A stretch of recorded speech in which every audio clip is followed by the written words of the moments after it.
मैं डरी सहमी सुहाग की सेज पर बैठी हुई थी। शादी की पहली रात हर लड़की डरी सहमी होती है, ये एक स्वाभाविक बात है। लेकिन मैं कुछ ज़्यादा ही घबराई हुई थी और वजह थी मेरे पति का रूखा रवैया। शादी से पहले उसने मुझे फ़ोन किया था और जो अबरार ने मुझसे कहा था उससे मेरा दिल टूट कर रह गया था। शादी को लेकर मैंने कई सपने सजाए थे, लेकिन अबरार की एक बात ने मेरे सारे सपनों पर पानी फेर दिया था। मैं साधारण रंगत की मालिक थी, ना बहुत गोरी ना बहुत काली, बस बादामी रंग, बड़ी बड़ी आँखें और ऊंची लंबी नाक जो मुझे काफ़ी आकर्षक बनाती थी। लेकिन हर रिश्ता ये कहकर लौट जाता कि उनके लड़के को गोरी लड़की चाहिए। ये सब सुन सुनकर मेरा दिल टूट जाता था। इस तरह करते करते मेरी उम्र 25 साल हो चुकी थी। हमारे ख़ानदान में लड़कियों की शादी 18 से 20 साल की उम्र में कर दी जाती थी। मेरे साथ की जितनी भी लड़कियां थीं उनकी शादियां हो चुकी थीं और अब तो मेरे रिश्तेदार भी मुझे ताने मारने लगे थे, जो मेरे दिल को और भी चोट पहुंचाते थे। मैं अपने रब से रो रो कर प्रार्थना करती, क्या मेरे नसीब में कोई नहीं। और तब मेरे रब को शायद मुझ पर दया आई थी और अबरार का रिश्ता मेरे लिए आया। अबरार की माँ और बहनों ने मुझे पहली ही नज़र में पसंद कर लिया था। वे बहुत खुश थीं कि उन्हें इतनी प्यारी बहू मिल गई है। मेरी होने वाली सास का कहना था, बहन जी, आजकल ऐसी मासूम और घरेलू लड़कियां कहाँ मिलती हैं। मैंने बहुत वक्त से अबरार के लिए लड़की ढूंढी है, लेकिन जहाँ भी जाती हूँ लड़कियाँ फैशनेबल और बोल्ड विचारों की होती हैं। मुझे ऐसी बहू नहीं चाहिए थी और देखो भगवान ने मेरी सुन ली कि मुझे मेरी मनपसंद बहू मिल गई है। मेरी सास तो इतनी खुश थी कि पहले ही दिन मेरी गोद में शगुन के रूप में 10,000 रुपये डाल दिए थे। मैं भी इस रिश्ते से दिल से खुश हो गई थी। मैंने अबरार की तस्वीर देखी थी। हट्टा कट्टा खूबसूरत नौजवान था। उसकी तस्वीर देखकर ही मेरा दिल धड़कने लगा था। जब मेरी माँ ने मुझसे मेरी रजामंदी पूछी तो मैंने खुशी खुशी शादी के लिए हाँ कर दी। भला मुझे और क्या चाहिए था। अबरार एक पढ़ा लिखा खूबसूरत नौजवान था जो हर लड़की का सपना हो सकता था। मेरी सास मुझे पसंद करके जा चुकी थी और कह गई थी कि मुझे 1 महीने के अंदर ही अपनी बहू के रूप में विदा करवा कर ले जाएंगी। शादी में सिर्फ 2 दिन बचे थे कि मेरे पास एक अनजान नंबर से कॉल आया था। जब मैंने हेलो कहा तो दूसरी तरफ से एक गंभीर आवाज़ गूंजी और उस आवाज़ के जादू में मैं खो गई थी। दिल अनजानी लय पर धड़कने लगा था। अबरार का ख्याल दिल में आया था। दिल ने साफ कह दिया ये अबरार ही है और दिल ने जो कहा था वो सच निकला। फ़ोन पर कोई और नहीं बल्कि अबरार ही था। अपनी गंभीर और जादू भरी आवाज़ में कहने लगा, शिवा, मुझे आपसे एक ज़रूरी बात करनी है। मैंने धड़कते दिल के साथ हाँ कहा। अबरार बोला, देखो शिवा, मैं इस रिश्ते से खुश नहीं हूँ। मैं अपनी माँ को मना करते करते थक चुका हूँ, लेकिन वो मेरी कोई भी बात सुनने को तैयार नहीं है। मेरे बहुत बार मना करने पर उन्होंने मुझे अपने मरने की धमकी दी है और इसी वजह से मुझे इस रिश्ते को मजबूरन स्वीकार करना पड़ा। लेकिन मैं अपनी आखिरी कोशिश करना चाहता हूँ। तुम अपनी तरफ से इस रिश्ते से इनकार कर दो। मैं तुमसे शादी नहीं करना चाहता।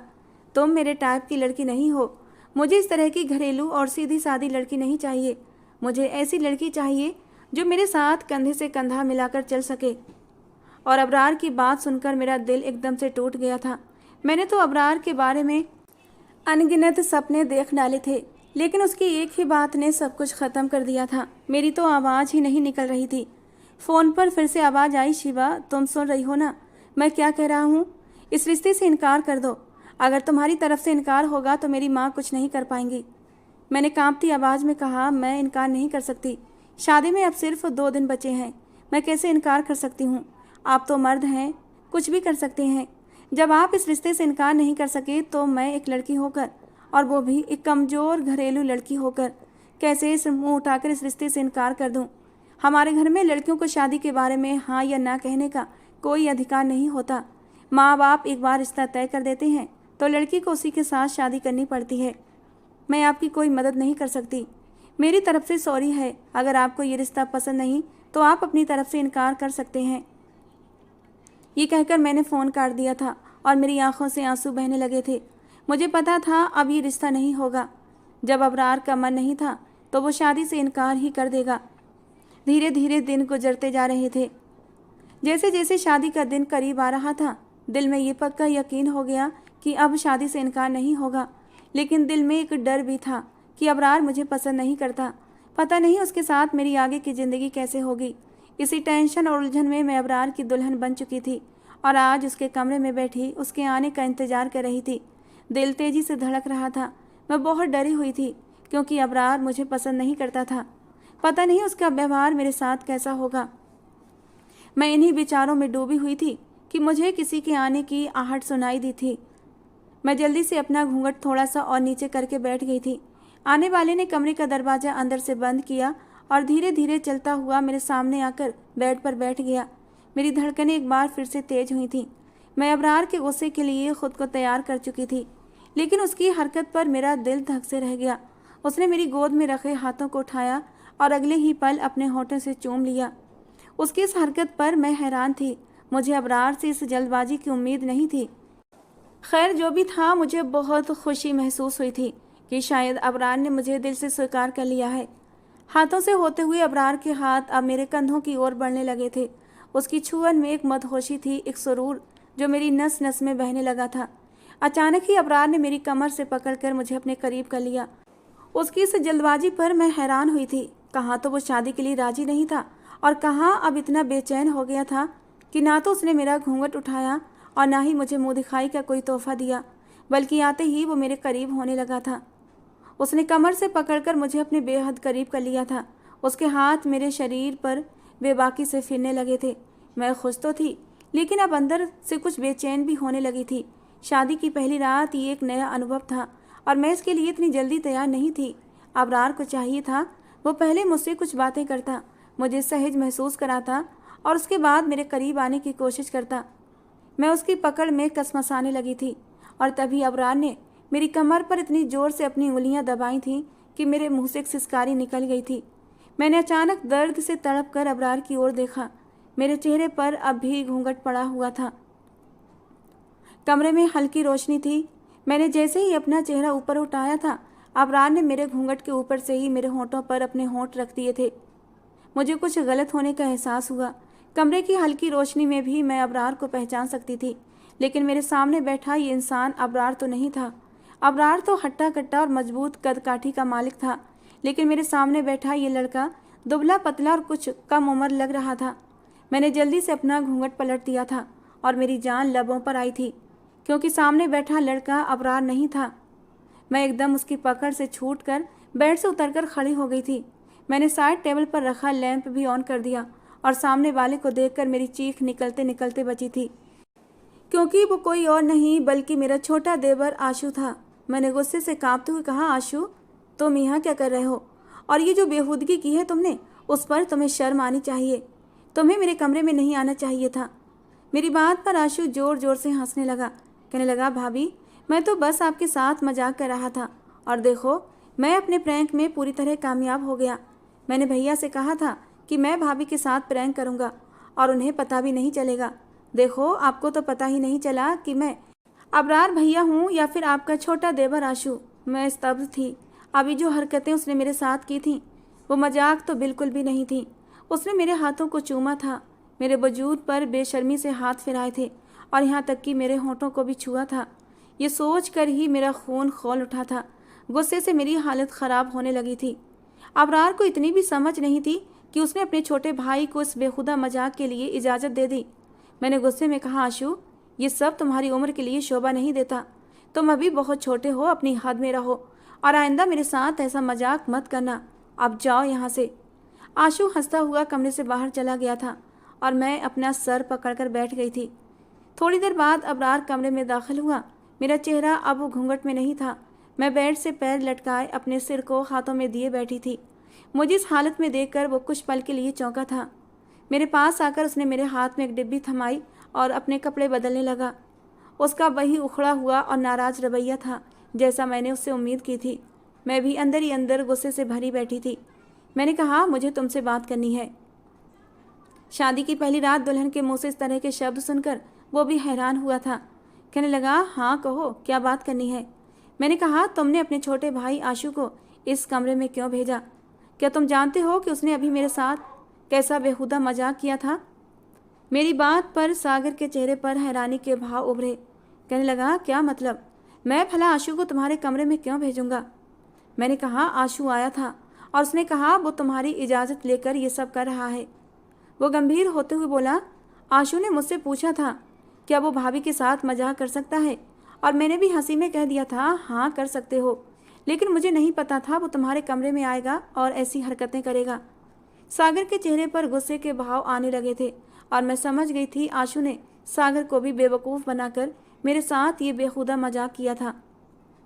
मैं नहीं चाहती थी कि इस घर का माहौल ख़राब हो, इसलिए मैंने सोचा कि आशु बच्चा है और धीरे धीरे उसे समझाकर मैं सही रास्ते पर ले आऊँगी। मैंने उसको पूरी सच्चाई नहीं बताई और कहा हाँ वो आया था और कमरे की लाइट बंद करके अजीब अजीब आवाज़ें निकाल कर मुझे डरा रहा था। मेरी बात पर वो थोड़ा रिलैक्स हुआ था। अबरार कपड़े चेंज करके बेड पर बैठ चुका था। मुझसे कहने लगा, देखो शिवा, मैं कोई झूठ नहीं बोलूँगा। मैं तुमसे पहले भी कह चुका था कि तुम मेरी चॉइस नहीं हो, मेरी माँ बहनों की पसंद हो। इसलिए फ़िलहाल मैं तुम्हारे साथ अभी कोई शादीशुदा रिश्ते की शुरुआत नहीं कर सकता, क्योंकि मेरे दिल ने तुम्हें स्वीकार नहीं किया है। कपड़े बदलो और आराम से सो जाओ। अबरार के इस व्यवहार पर मेरा दिल टूट कर रह गया था। खैर मैं क्या कर सकती थी, उसने मुझे कोई धोखा नहीं दिया था। उसने तो पहले ही मुझे अपने इनकार के बारे में बता दिया था, फिर मैं उस पर दोष कैसे दे सकती थी। मैं चुपचाप उठी और कपड़े बदल कर अबरार के बराबर ही आकर लेट गई थी। मुझे अपने करीब लेटता देख वो एकदम उठकर बैठ गया था। कहने लगा, मैं सोफे पर सो जाता हूँ, तुम बेड पर आराम से सो जाओ। मैंने कहा, जब तुम्हें मेरे साथ कोई रिश्ता ही नहीं बनाना तो फिर बेफिक्र होकर सो जाओ। जब मुझे लड़की होकर तुमसे कोई प्रॉब्लम नहीं तो तुम मर्द होकर मुझसे क्यों घबरा रहे हो। मेरी बात पर वो चुपचाप लेट गया था। कुछ देर में ही हम दोनों गहरी नींद सो चुके थे, क्योंकि शादी के हंगामों से थके हुए थे। मेरी शादी की पहली सुबह मेरे लिए बिल्कुल भी रोशन साबित नहीं हुई थी। हालांकि मेरी सास और मेरी ननद ने मेरा बहुत अच्छा स्वागत किया था। मेरी सास और मेरी छोटी ननद मुझसे बहुत खुश थे। शादी के नए नए दिनों उन्होंने मुझे सराखों पर बिठा कर रखा था। मेरा देवर आशु हर वक्त मेरे आगे पीछे भाभी भाभी करके डोलता रहता। मैंने उसकी उस रात वाली हरकत को दिल से माफ़ कर दिया था, क्योंकि वो बच्चा ही तो था, इसीलिए मैंने ज़्यादा ध्यान नहीं दिया था। मुझे अपने ससुराल में किसी से कोई शिकायत नहीं थी, सिवाय अपने पति के। उसने शादी के तीसरे दिन ही ऑफिस जाना शुरू कर दिया था। न मुझसे कोई बात करता, न मेरे साथ समय बिताता। रात के 10 से 11 बजे कमरे में दाखिल होता और चुपचाप मुझसे करवट लेकर सो जाता। मैं उससे बात करना चाहती थी, उसे अपने होने का एहसास दिलाना चाहती थी, लेकिन उसे मेरी कोई परवाह नहीं थी। मुझे समझ नहीं आता था आखिर अबरार को प्रॉब्लम क्या है। क्या वो किसी और को पसंद करता था? आखिर वजह क्या थी? मैं एक जवान लड़की थी, मेरे भी जज्बात थे। मेरा भी मन करता था कि मेरा पति मुझे अपनी बाहों में लेकर अपने प्यार का एहसास कराए, अपने होने का एहसास कराए। मेरे जज्बात मेरे पति की संगत के लिए मचलते थे, लेकिन उस सितमगर जालिम इंसान को मेरे जज्बातों की कोई परवाह नहीं थी। उस दिन भी सुबह सुबह जब सागर ऑफिस जाने के लिए तैयार हो रहा था और जब बाथरूम से नहाकर निकला तो सिर्फ टॉवल में था। उसकी मजबूत कसरती बदन को देखकर मेरा दिल जोरों से धड़क उठा था। एक बार मेरी नज़र उसके ऊपर उठी तो हटना भूल चुकी थी। मैं मदहोश आंखों से अबरार को निहारे जा रही थी। अबरार ने जब मुझे खुद को यूं निहारते पाया तो उसने जल्दी से शर्ट उठाई और पहन ली। कहने लगा, शिवा होश में आओ, ये क्या थर्ड क्लास टाइप की लड़कियों की तरह मुझे घूरे जा रही हो। उसकी बात पर मुझे गुस्सा आया था। मैंने गुस्से से तुनक कर कहा, मैं कोई सड़क छाप लड़की नहीं हूँ, तुम्हारी पत्नी हूँ और तुम पर पूरा हक रखती हूँ, तुम्हें देखने का, तुम्हें निहारने का, तुम्हारे करीब आने का। तुम मुझसे इस तरह बात कैसे कर सकते हो? ये कहते कहते मैं अबरार के बेहद करीब जा चुकी थी और उसकी शर्ट के बटन अपने हाथों से लगाने लगी। धीरे धीरे मेरे हाथ उसके चौड़े सीने पर बेखुदी से रेंगने लगे थे। मेरी इस हरकत पर अबरार के दिल की धड़कनों ने भी शोर मचाया था, जिन्हें मैं आसानी से सुन सकती थी। और अगले ही पल मैंने अबरार के चौड़े सीने पर अपना सिर रख दिया था, अपने बाजू उसकी कमर के आसपास लिपेट दिए थे। मैंने मदहोश आवाज़ में कहा, अबरार क्यों मुझे तड़पा रहे हो? पत्नी हूँ तुम्हारी, तुम्हारी संगत के लिए मेरा भी मन मचलता है।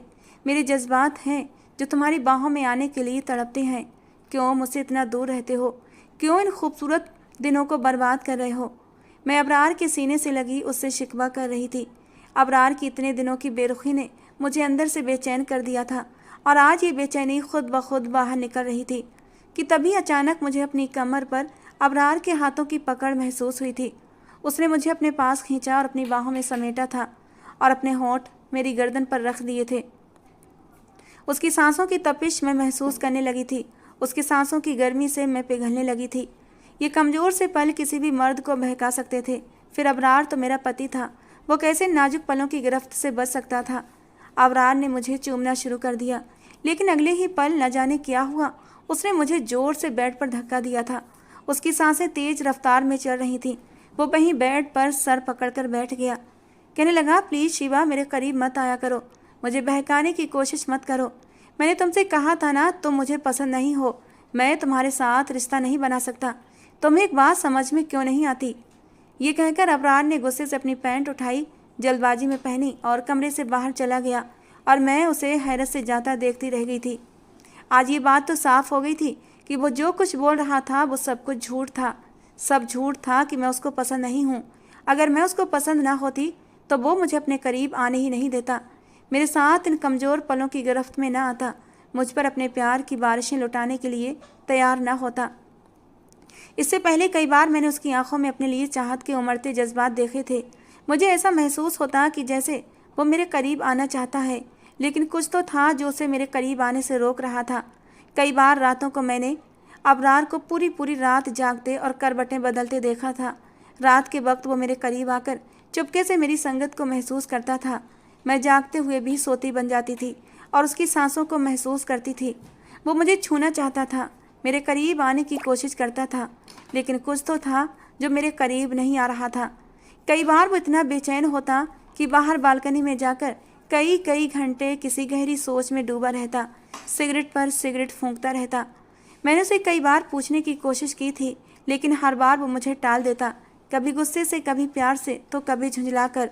कुछ तो था जो वो मुझसे छुपा रहा था, और वो क्या राज था, मैं वो राज जानना चाहती थी। मेरे देवर आशू और अबरार में ज़मीन आसमान का अंतर था। अबरार जितना ही चुप चुप रहने वाला और सीरियस टाइप का लड़का था, आशू उतना ही शौक, शरारती और चंचल टाइप का लड़का था। कभी कभी तो मैं आशू की शरारतों से तंग आ जाती थी। वो अपनी उम्र से बढ़कर बड़ी बड़ी शरारतें कर जाता था। उस दिन भी जब मैं किचन में काम कर रही थी, क्योंकि गर्मी बहुत ज़्यादा थी और मैं इसीलिए जल्दी जल्दी खाना बनाने में बिजी थी, आशू पता नहीं कब किचन में आकर खड़ा हो गया था और मुझे देखे जा रहा था। किसी की नज़रों की गर्मी को महसूस करके मैंने मुड़कर देखा तो आशू ठीक मेरे पीछे खड़ा था। मैं हड़बड़ाकर सीधी हुई थी। मैंने कहा, आशू, तुम यहाँ क्या कर रहे हो, कुछ चाहिए? कहने लगा, भाभी, बहुत ज़्यादा गर्मी थी, किसी भी पल चैन नहीं है, कुछ ताजगी मिल जाए तो मुझे सुकून आए।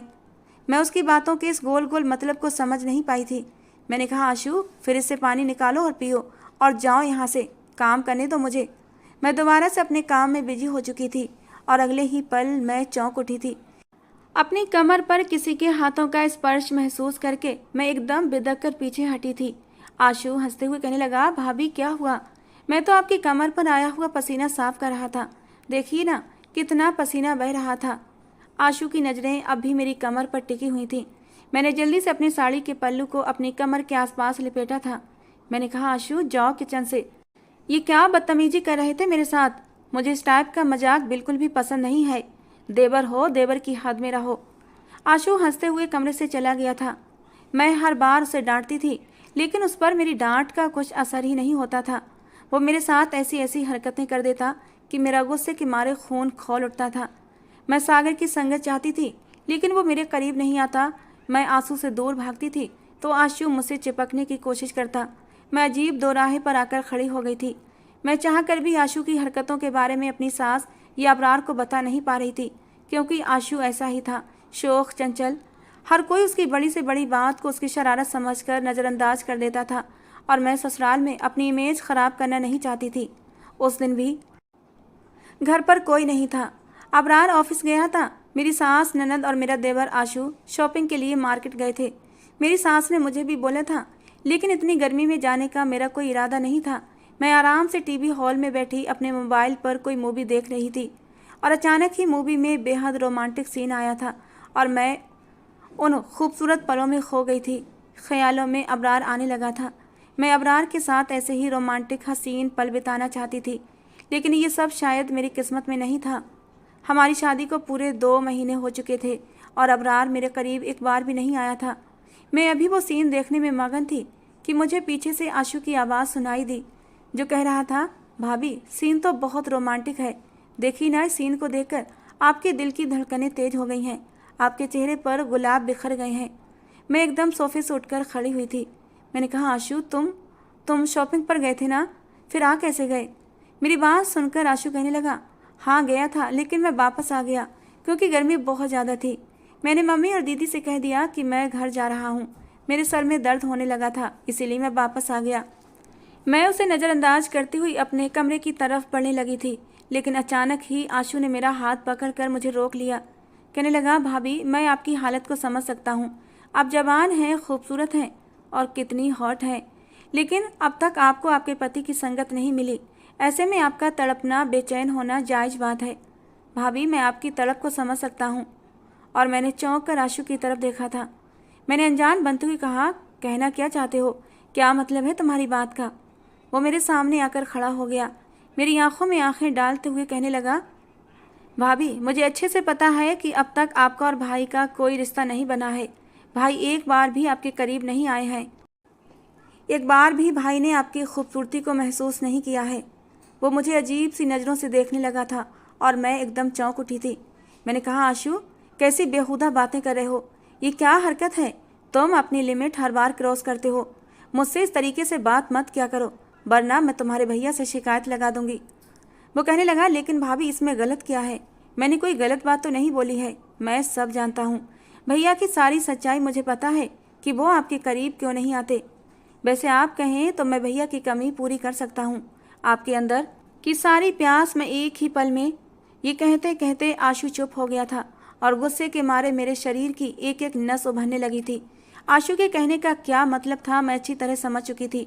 वो 16-17 साल का लड़का इस तरीके की बातें कर सकता था, मुझे ये उम्मीद नहीं थी। मैंने हैरत से आशु की तरफ देखा था। उसकी उम्र भले 16-17 साल थी, लेकिन उसकी कद काठी अपने भाई अबरार की तरह थी। अबरार की तरह ज़्यादा गठीला नौजवान तो नहीं था, लेकिन हाइट अबरार के बराबर ही आ चुकी थी। लेकिन मैं खुद को कंट्रोल किए हुए थी। अबरार मेरे करीब क्यों नहीं आता था, इस राज से पर्दा सिर्फ और सिर्फ आशु ही हटा सकता था। मैंने खुद पर कंट्रोल किया और अपने गुस्से को शांत किया। मैंने बहुत ही प्यार से आशु से बात की। मैंने कहा, आशु वो सब छोड़ो। जब तुम्हें हकीकत पता है कि तुम्हारे भाई मेरे करीब नहीं आते, तो तुम्हें ये सारी सच्चाई पता होगी कि आखिर इस बात के पीछे राज क्या है। आखिर तुम्हारा भाई मुझे अब तक स्वीकार क्यों नहीं कर रहा है, मैं जानना चाहती हूँ। आशु प्लीज़ मुझे बताओ। मेरी बात पर आशु की बाँछें खिल उठी थीं। आंखों में मदहोशी भरकर कहने लगा, इस राज की कीमत चुकानी पड़ेगी आपको। मैं आपको भाई के बारे में सब कुछ बताऊंगा, एक एक राज बताऊंगा, लेकिन उसके लिए आपको मेरे साथ कुछ टाइम बिताना पड़ेगा। अब जबकि सब कुछ खुलकर सामने आ ही चुका है, तो मैं आपसे अपने दिल की बात नहीं छुपाऊंगा। आप मुझे बहुत अच्छी लगती हैं। शादी के पहले ही मेरा दिल आप पर आ गया था। आपकी ये खूबसूरत नशीली आँखें, मेरा दिल इनमें डूब कर रह गया था। आपका ये खूबसूरत बदन रातों को मेरी नींदें चुरा लेता है। कहते कहते आशु की आंखों में मदहोशी उतरने लगी थी और उसकी इन बेहुदा घटिया बातों पर अंदर ही अंदर मेरा खून खौल रहा था। मेरा जी चाह रहा था अभी के अभी इसका चेहरा थप्पड़ों से लाल कर दूं, लेकिन मैं खुद पर कंट्रोल किए हुए थी। मैं अबरार के बारे में सब कुछ सच जानना चाहती थी। आशु कहने लगा, आप आज रात मेरे कमरे में आ जाना, थोड़ा सा टाइम हम एक साथ बिताएंगे और मैं आपको भाई का हर राज बता दूंगा। आशु की ये घटिया बेहुदा डिमांड सुनकर गुस्से के मारे मेरा बुरा हाल था। वो अपने घर में ही अपनी भाभी पर ही गंदी नज़रें जमाए बैठा था। मेरा जी चाहा उसके गाल पर एक थप्पड़ रख दूं, लेकिन मैंने खुद को कंट्रोल किया। मैं सारी सच्चाई जानना चाहती थी, इसीलिए मैंने सोच लिया था कि आज की रात मैं आशु के कमरे में ज़रूर जाऊंगी। शाम को अबरार लौटा तो काफ़ी थका थका सा था। कहने लगा, प्लीज़ शिवा एक कप कॉफ़ी बना दो, काफ़ी थकावट हो रही है, सर में भी बहुत तेज़ दर्द है। मैं तुरंत उसके लिए एक कप कॉफ़ी बनाकर ले आई। कॉफ़ी पीने के बाद भी उसको सुकून नहीं मिला था। मैंने झिझकते हुए कहा, मैं तुम्हारे सर की मसाज कर दूं, तुम्हें आराम मिलेगा। अबरार कुछ देर मुझे देखता रहा, फिर उसने गर्दन हिलाकर हाँ कहा और मेरे पैरों में बैठ गया। मैं बेड पर बैठी और धीरे धीरे उसके सर की मसाज करने लगी। अबरार को सुकून मिलने लगा था और फिर अगले ही पल उसने मेरा हाथ अपने हाथों में थाम लिया था। मेरी तरफ घूम कर बैठा और कहने लगा, शिवा तुम बहुत अच्छी हो। जब से तुम मेरी लाइफ में आई हो, मेरी लाइफ में बहुत सारे बदलाव आए हैं। मुझे ज़िंदगी से मोहब्बत हो गई है। मैं जीना चाहता हूँ, तुम्हारे साथ ज़िंदगी का सफ़र काटना चाहता हूँ। काश तुम मेरी ज़िंदगी में पहले आ जाती तो आज मेरी ज़िंदगी में ये बेसुकूनी नहीं होती। लेकिन तुम मेरी ज़िंदगी में बहुत गलत टाइम पर आई हो शिवा, जब मेरी ज़िंदगी में कुछ भी बाकी नहीं रहा। मैं तुम्हारे साथ नाइंसाफ़ी कर रहा हूँ। शिवा, इसके लिए मुझे खुदा भी माफ़ नहीं करेगा। मैं तुम्हें कोई खुशी नहीं दे सकता शिवा। मैं तुम्हें शादीशुदा रिश्ते में बांध कर तुम्हें कैद कर चुका हूँ। मैं अपने पति होने का फ़र्ज भी नहीं निभा सकता। तुम मेरे साथ रहकर कभी खुश नहीं रह सकती। मेरी ज़िंदगी से चली जाओ शिवा, चली जाओ और अपनी ज़िंदगी की एक नई शुरुआत करो। कहते कहते अबरार बिलक बिलक कर रोने लगा था। मैंने कहा, अबरार, अगर अपने दिल का दुख सामने वाले को बयान कर दो तो बहुत बड़ा बोझ हमारे सीने से सरक जाता है। तो मुझे बताओ, तुम्हारे मन में जो कुछ भी है तुम्हें बताकर सुकून मिलेगा। अबरार, मैं तुम्हें हर हाल में स्वीकार करूंगी। हम एक अच्छी ज़िंदगी बिताएंगे। कहने लगा, नहीं शिवा, सब कुछ ख़त्म हो चुका है, अब कुछ भी नहीं हो सकता। ये कहते कहते अबरार कमरे से निकलता चला गया था। मैं उसके पीछे पीछे गई थी, लेकिन वो घर से ही बाहर चला गया। अबरार की जो भी सच्चाई थी अब मुझे आशु ही बता सकता था, और आज रात मुझे आशु के कमरे में जाना था। मेरा दिल डर के मारे काँप रहा था। अगर आशु ने मेरे साथ कुछ गलत किया तो मैं बर्बाद हो जाती। मैं अपनी इज्जत को दांव पर लगाकर अपनी शादी को बचाना नहीं चाहती थी। मैंने कई बार अपनी सास और अपनी ननद से भी गोल गोल घुमाकर अबरार के बारे में जानने की कोशिश की थी, लेकिन उन लोगों ने भी मुझे कोई संतोषजनक जवाब नहीं दिया था। रात के करीब 12 बजे अबरार कमरे में दाखिल हुआ था। उसकी हालत काफ़ी ख़राब थी। शायद वो रोया था। उसकी आंखें लाल अंगार हो रही थीं। मुझे नज़रअंदाज करता हुआ वो सोफे पर ढेर हो गया और थोड़ी ही देर बाद सो गया था। मैंने भी अबरार को डिस्टर्ब करना ज़रूरी नहीं समझा। जब मुझे विश्वास हो गया कि अबरार सो चुका है तो मैं दबे पाँव कमरे से बाहर निकली थी और चुपचाप आशु के कमरे में चली गई। आशु तो ना जाने कब से मेरे आने का इंतज़ार कर रहा था। मुझे देखते ही खुशी से उसके चेहरे की चमक दुगनी हो गई थी। वो लपक कर मेरे करीब आया, मेरा हाथ पकड़कर मुझे अपने बेड पर बिठा लिया। मुझे उसका छूना ऐसा लगा था जैसे मेरे हाथों पर कोई सुइयां चुभा रहा है, लेकिन फिर भी मैं चुपचाप बैठी हुई थी। मैंने सोच लिया था मैं आशु को बातों में लगाकर उससे अबरार की सच्चाई उगलवाऊंगी। मैंने कहा, आशु देखो, अब मैं तुम्हारे पास आ गई हूँ। प्लीज़ मुझे अबरार के बारे में अब सब सच सच बता दो। लेकिन आशु भी कोई कच्चा खिलाड़ी नहीं था। एक झटके से उसने खींचकर मुझे अपने करीब किया था। मदहोश लहजे में कहने लगा, अभी कहाँ भाभी, अभी तो रात जवान हुई है। धीरे धीरे इस रात को पिघलने दो और ख़ुद को मेरे हवाले कर दो। आशु का मेरे इतना करीब आना मेरे पूरे शरीर में अंगारे भर चुका था। मैंने तो सोचा था मैं पहले आशु से सच्चाई उगलवाऊंगी और अपना काम निकल जाने के बाद उसे 2-4 खरी खोटी सुनाकर अपने कमरे में आ जाऊंगी, लेकिन वो तो पहले से ही तैयार बैठा था। मैंने उसे खुद से दूर झटकने की कोशिश की। मैंने कहा, आशु होश में आओ, अपनी मर्यादा को मत लांघो, भाभी हूँ मैं तुम्हारी। मैं उसके हाथों से निकलने की भरपूर कोशिश कर रही थी, लेकिन उस पर तो जुनून सवार हो चुका था। वो मुझे अपनी बाहों में ले चुका था। मेरे गुस्से की बर्दाश्त अब जवाब दे चुकी थी। मैंने आशु को दूर झटका और उसके गाल पर एक थप्पड़ दे मारा।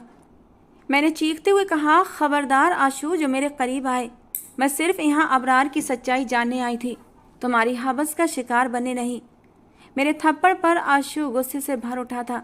उसने दोबारा मेरा हाथ पकड़कर मुझे अपने करीब खींचा था, अपने चेहरे को मेरे चेहरे के करीब लाया। कहने लगा, जब तुम मेरे इतने करीब आ गई हो तो अब तुम्हें हासिल किए बिना जाने नहीं दूंगा। ये कहकर वो मेरे करीब बढ़ा था। इससे पहले वो मेरे साथ कुछ गलत करता कि तभी एक झटके से कमरे का दरवाज़ा खुला था और अबरार अंदर दाखिल हुआ था। उसे देखकर मेरे होश उड़ चुके थे। होश तो आशु के भी उड़ चुके थे। उसने एक झटके से मुझे छोड़ दिया था। इससे पहले कि मैं आगे बढ़ती और अबरार को कुछ कहती, आशु ही अबरार के करीब बढ़कर कहने लगा, भैया देखे ना, भाभी मेरे साथ क्या कर रही थी। ये मेरे कमरे में आई और मुझसे चिपकने की कोशिश कर रही थी। कह रही थी, तुम्हारे भैया तो मेरी ज़रूरत को पूरा नहीं कर पाते, मेरे जज्बात मुझे चैन नहीं लेने देते, तुम ही मेरे जज्बातों को ठंडा करो। भाभी मेरे साथ गलत काम करने की कोशिश कर रही थी। भैया, भाभी गलत औरत हैं, ये अच्छी औरत नहीं है। और मैं डर के मारे थर थर काँप रही थी। अगर अबरार ने आशु की बातों पर विश्वास कर लिया तो मेरा घर अभी के अभी बर्बाद हो जाता। मैं आगे बढ़कर अबरार से कुछ कहना चाहती थी, लेकिन अबरार ने हाथ उठाकर मुझे कुछ भी कहने से रोक दिया था और अगले ही पल मैं दंग रह गई जब अबरार ने एक जोरदार थप्पड़ आशु के चेहरे पर मारा था। कहने लगा, घटिया इंसान, मैं तेरी सारी बातें सुन चुका हूँ। तू शिवा पर आरोप लगाकर खुद को सही साबित करना चाहता है। तुझे क्या लगता है मैं तेरे झूठ पर विश्वास कर लूँगा? जब शिवा रात के 12 बजे कमरे से बाहर निकली थी तभी मुझे शक हुआ था। पहले तो मुझे लगा कि वो पानी पीने किचन में गई होगी, लेकिन पानी का जग भरा रखा था। फिर शिवा रात के समय कमरे से बाहर क्यों निकली थी? मैं उसी समय शिवा के पीछे आया था और उसे तुम्हारे कमरे में आते देख मैं हैरान रह गया था। दाल में कुछ तो काला जरूर था। मैं शिवा के पीछे आया था और तुम्हारे कमरे के दरवाजे पर आकर मैं खड़ा हो गया और मैंने तुम्हारे और शिवा के बीच होने वाली सारी बातें सुन ली हैं। तुम कौन सा राज बताने वाले हो और उसके बदले तुम शिवा के साथ गलत करोगे? तुम्हें क्या लगा तुम्हारी ये दाल गल जाएगी? गलती मेरी ही है। मुझे शिवा को सब कुछ बता देना चाहिए था। ये कहते कहते अबरार ने आशु को बेतहाशा मारना शुरू कर दिया था और मैं डर से थर थर काँपते हुए सब कुछ देख रही थी। अबरार की मार के आगे आशु ने अपनी गलती स्वीकार कर ली थी और जो खुलासा आशु ने किया था, मैं और अबरार पूरी तरह काँप उठे थे। वो कम उम्र लड़का इतनी बड़ी साजिश भी कर सकता है, मैंने और अबरार ने कभी सपने में भी नहीं सोचा था। आशु कहने लगा, मुझे शिवा उसी दिन पसंद आई थी जब मैंने उसकी तस्वीर देखी थी। मैं शिवा का दीवाना हो गया था। मैंने दिल में ठान लिया था कि शिवा को मैं हासिल करके रहूँगा। आपको याद होगा मैंने उस समय आपको शिवा के खिलाफ करने की कोशिश की थी कि आप इस लड़की से शादी मत करें, लड़की गोरी चिट्टी नहीं है।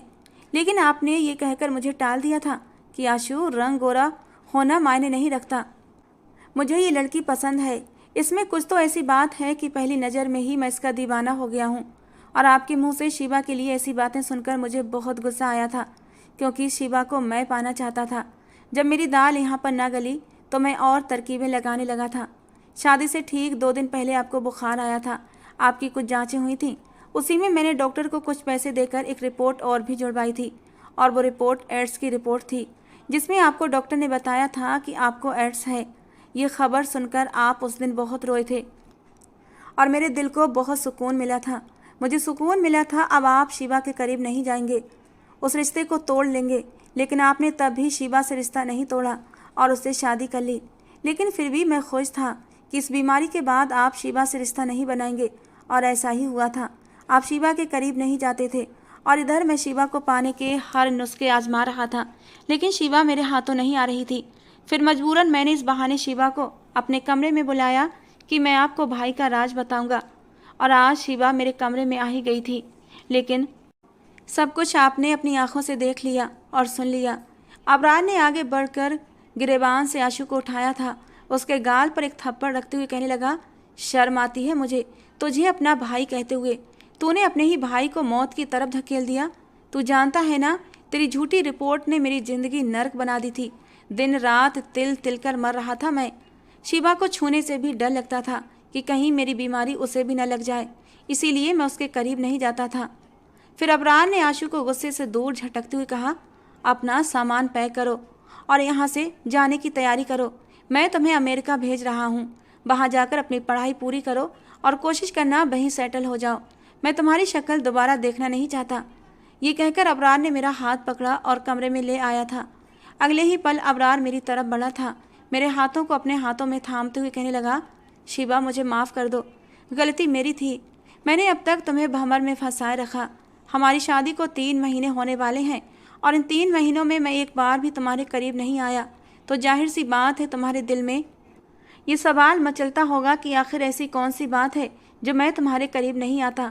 और इसी सवाल का जवाब पाने के लिए तुम आशु के कमरे तक चली गई। आज मैं इस बात का इजहार करता हूँ शिवा कि मैं तुमसे बहुत मोहब्बत करता हूँ। इतनी मोहब्बत कि तुम्हें खोने के ख्याल से ही मेरी जान निकलने लगती है। जब मुझे मेरी झूठी बीमारी का पता चला था तो मैं बहुत रोया था। मैं तुम्हें खोना नहीं चाहता था, लेकिन तुम्हें अपने साथ रखकर तुम्हारी ज़िंदगी भी बर्बाद करना नहीं चाहता था। और इस खुलासे पर मैं हैरान थी और खुश भी थी। जो कुछ भी हुआ था सही नहीं हुआ था, लेकिन अंत में सब कुछ अच्छा ही हुआ था। मेरा दिल खुशी के मारे धड़कने लगा था। अबरार सिर्फ मेरा था, मुझसे मोहब्बत करता था, मेरे लिए रातों को तड़पता था, मेरे लिए रोता था। यह एहसास मेरे दिल में नए जज्बात भरने लगा था। अबरार ने अपनी बाहें फैला दी थीं और मैं उसकी बाहों से लिपट गई थी। अबरार ने मुझे बेतहाशा चूमकर अपनी मोहब्बत का एहसास दिलाया। मेरे कान के करीब अपने होंठ लाकर धीरे से सरगोशी के आलम में पूछने लगा, शिवा इजाज़त है? और मैंने भी उसके सीने में शर्माकर अपना सिर छुपा दिया था और उसे अपनी नई शादीशुदा ज़िंदगी की शुरुआत करने के लिए इजाज़त दे दी थी। वो मुझे बाहों में उठाकर बेड पर ले आया था। ये रात मेरी ज़िंदगी की सबसे खूबसूरत हसीन रात थी कि मैं अपने महबूब की बाहों में थी और मेरा महबूब मुझ पर अपने प्यार की बारिशें कर रहा था। मैं सब कुछ भूलकर अबरार के प्यार में डूब चुकी थी। अगली सुबह हमारे लिए बहुत रोशन साबित हुई थी। अबरार ने घर में किसी को कुछ नहीं बताया था। आशु भी अबरार से नजरें चुराए हुए था। 3-4 दिन में ही अबरार ने आशु के जाने के इंतजाम कर दिए थे। मेरी सास बहुत बेचैन थी।